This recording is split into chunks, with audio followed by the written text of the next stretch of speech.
Good evening mga kakuya Dens. Another daily vlog na naman tayo ngayon. Ayan. So ngayong gabi na ito, as usual, magsusundo tayo kay Mrs. Pero kung mapapansin nyo, maulan dahil meron tayong bagyo ngayon. Nakalimutan ko yung pangalan ng bagyo. So samahan nyo ako at gagamitin natin itong si Buknoy again para magsundo kay Mrs. doon sa Carmona. So nasa tayo ngayon, Timbao. Kung mapapansin nyo yung aking signal light yun, diba, gaya nung sinabi ko ng last episode, naglagay ako ng LED para malaman ko kung bukas yung signal light ko. Wow. Para malaman ko kung bukas yung signal light ko o hindi. Ayusin natin lang helmet Anyways, uy, kidlat. Mapapansin nyo, bukod dun sa LED na kinabit ko para sa signal light, ay meron din akong kinabit na ilaw. Matagal na yan, hindi ko lang na-picture pa sa vlog. Ay, kung makita nyo kulay green na ilaw, ay nagkabit ako ng extrang ilaw bukod dun sa puti na ginagamit, normal na ilaw ng ng Bajaj RE pagka hindi sa front. So naglagay ako ng panibagong ng LED para katulad niyan, nasa gitna yung ilaw, hindi nasa harapan. So nakikita niyo pa rin ako. Anyways, anong pag-uusapan natin ngayon sa daily vlog? Number one, ito problema ko talaga to every time. Ewan ko kung talagang kailangan ko magpalit ng wiper. Kasi every time na ayan, umuulan, ganyan lang yung ulan niya, hindi naman masyadong malakas. Ganyan yung wiper, parang nag-iiwan siya ng kalat na tubig sa which is kapag gagabi, katulad yan, ewan ko, nakukuha na nun. Kasi nakakasilaw kasi yung fragment na tubig na iniiwan niya ay lalong nagpapaano dun sa ilaw. Problema ko yon ngayon. Naisip ko magpalit ng wiper. Pag malakas naman ang ulan, di naman siya nagkakaganyan. Kailangan talaga pag gaganyan lang na parang mahina na malakas na di mo maintindihan. Okay? So, pa-comment naman kung na-experience din ng ibang mga lumalakas yung preno ni Buknoy. Kakuya Dens, yung ganyang klase ng Kaya kapag tumitigil, nawawala di malinaw siya. Kaya lang dumadami yung patak ng ulan. Doon mo makita. Bulagin na rin kasi ako ng ng mga malalakas na ilaw kasi alam ko may astigmatism. Nangyari yan dahil sa nabababad ako dati sa computer ng online class pa. Tsaga sa wiper. Pangalawa, mga kakuya din, may natanggap akong comment ba yun? Tama, comment. Ay-save ko naman siya na patungkol doon sa LTO Memo 2020-2227. At popost natin yung comment. Yan. Anyways, kung nabasa nyo na, sinabihan daw siya ng humuling enforcer sa kanya ng LTO Memo 2020-2227 ay luma na daw. What? Luma? At dahil 2020 pa daw yun, 2020, parang pinatutunog, yun yung ko sa kwento nung nag-comment, ay hindi na siya effective, ganon, no? So medyo nabibigla ako dun Ngayon lang ako nakarinig na naglabas ng LTO Memo 2020. So 2021 expired na siya. Maniwala kayo. Kadidiscuss ko lang nakaraan nung yung vlog ko ng papunta akong Bikutan, magsusundo kami. Sabi ko, payo ko sana na gumawa ng Traffic Enforcement Academy.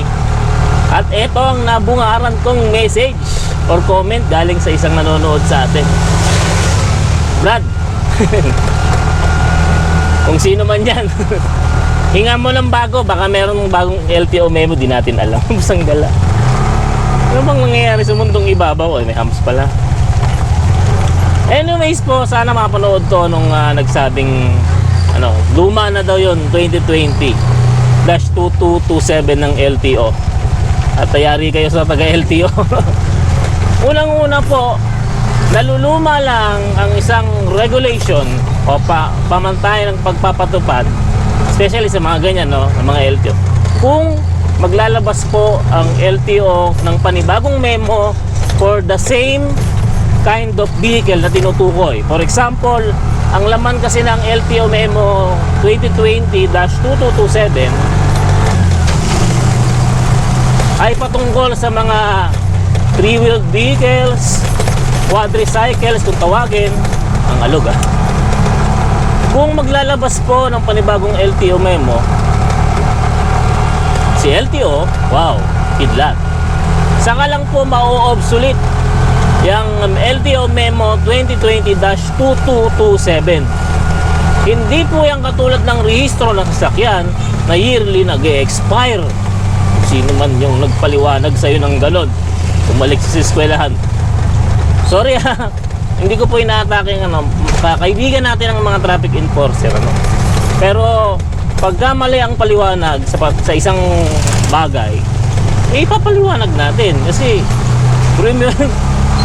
nag-expire ang LTO memo 2020-2227. Luma na daw. Ano ba naman buhay ito? Kaya sinasabi ko sa inyo, MMDA, LTO, HPG, tayo na kayo ng Traffic Enforcement Academy. Ulitin ko po ma-obsolete lang po ang isang katulad niyan, LTO memo, kung maglalabas ng same subject ang LTO na magsusupersede o magpapawalang bisa doon sa naunang memo patungkol doon sa isang sasakyan. Kaya kung maglalabas si LTO ng panibagong memo, hari nawa para luminaw na kung patungkol sa paggamit natin ng three-wheel vehicles, ay saka lang masusupersede ang LTO memo 2020-2227. Hindi po yan na-expire kada taon na parang rehistro ng sasakyan. Ano ba kayo? Nakatuwa naman kayo. Mahirap talaga kapag joke na lang, baka awayin ako ng mga mahal natin ang ang enforcer, kaibigan natin yan. Nagpapatupad sila ng batas pantrapiko at minsan or madalas yung mga napapanood ko, tinutulungan nila tayo pagdating ng mga emergency, vehicle emergency. Pero sa mga kapatid naman nating enforcer, kapag hindi po kayo sure, ay huwag nyo pong sasabihin sa mga driver. Parang itong napanood ko na na sa Makati, mapsa ba yun?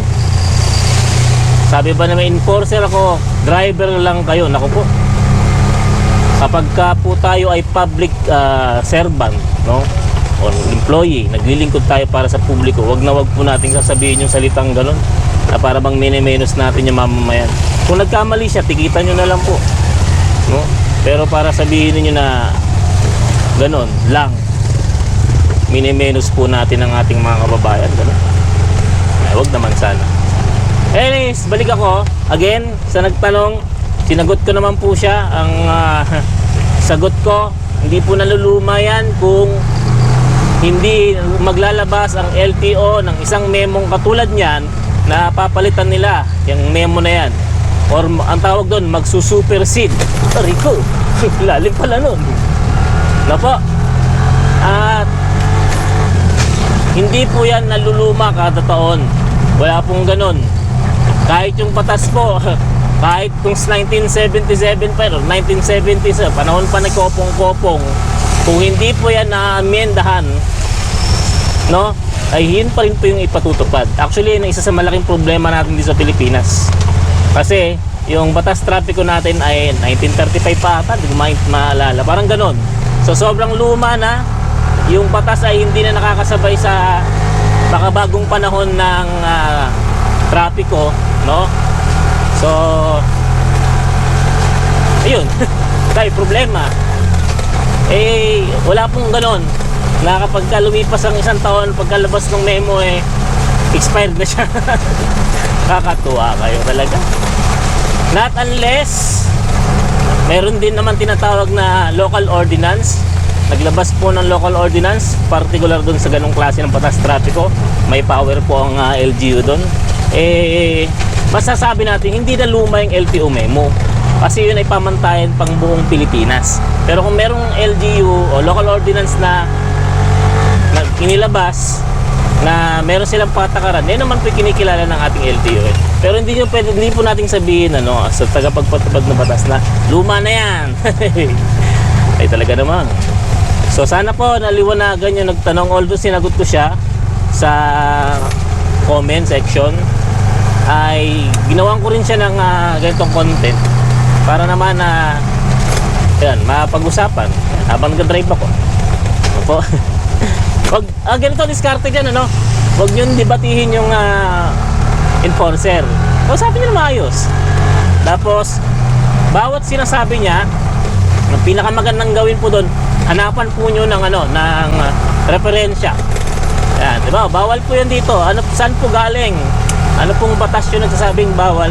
Pwede ko po bang malaman o pwede ko po bang mabasa? Dahil karapatan nyo po yun. Hindi ko po pwedeng mali ang huli sa atin, no? Karapatan nyo pong malaman kung sinasabi silang na-violate yung batas, anong klaseng batas yung inyong na-violate. Hindi po pwedeng hula-hula lang kasi pag hula-hula lang, ang tawag ito, ang prinsipyo ng batas, kung walang batas na nagpaparusa sa partikular na pagkakasala, ay hindi po pwedeng masabing violation yun. E-bike dito sa highway, bawal na bawal yan. Sabi ko nga nakarang vlog ang higpit-higpit nyo sa aming 3-wheelers na ganito, Bajaj. Pero yung mga e-bike na gumadaan sa highway, sige lang, papabayaan. Anyways, sana may natutunan kayo, no? Luma na daw yung LTO Memo 20 dahil nilabas ng 2020 kaya luma na. Ay, hindi porket luma yan, wala na effectivity yan. Ano ba? Ay, talaga naman. 4th gear na tayo. Anyways, di ko naman maaaring kulang din sa kaalaman yung ating ilang tagapagpatupad ng batas. Ang sagot po dyan ay talagang masidhing pag-aaral. Kung ika nga kaming mga teacher hindi kami pwedeng magturo hanggat wala kaming lisensya or hindi kami babad sa mga training sa pagtuturo. So yun lang siguro. Andito na rin ako sa aking tusunduin ko yung aking misis maulan. Sana dinaulan na yan. You know what to do mga kuya-dads. Pag nakasubscribe na kayo, alam niyo na, like and share our videos. At sa mga hindi na makasubscribe, hindi pa nakasubscribe, beke naman. At please, no skip ads. Alam niyo na kung bakit. Kuya Dance, nasa Carmona na, signing off. Thank you. Sana may natutunan kayo.